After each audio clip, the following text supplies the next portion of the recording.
কি থাকো রাত না বাজে ফিটা লইয়া বয়ে গেছো গা কিতা রান্দা বাড়ি নাই না কিতা গা কালকে রাতেও দেখলাম কিতা ফিটা লইয়া বয়ে রইছো সকালেও দিয়ে কিতা ফিটা লইয়া বয়ে রইছো ফিটা কেমনে বানায় হ্যাঁ শিখাইতেছি আচ্ছা কারে আমার মা আমারে শিখাইতেছে হ্যাঁ আমি বানাইতেছি আমি আমার ফুলারে শিখাইতেছি ও আচ্ছা বুঝছেন হ্যাঁ ফুলা তো ফুলার বউরে বানায় খাওয়াই তারা আমি কি 18 বছর বানায় খাওয়াবো আমার মা হনো আমারে বানায় খাওয়া আমি আমার ফুলারে বানাইতেছি ওই যে বয়া বয়া শিখাইতেছি কালকে রাতে যেটি বানাইছি হিডি আছে গুড়ি গড়া রয়েছে তো এই সিদ্ধ ফুলিটা বাহিরেছে লিগে সিদ্ধ ফুলিটা বানাই লাইতাছি এবার সিদ্ধ ফুলিটার পরে আর যেটি থাকবো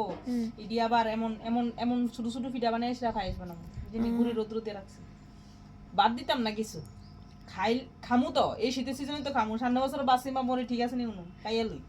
তাহলে আমার দিয়েন আর কি আচ্ছা নিয়েন ফিটা বললা কথা বছরে একবার বানাই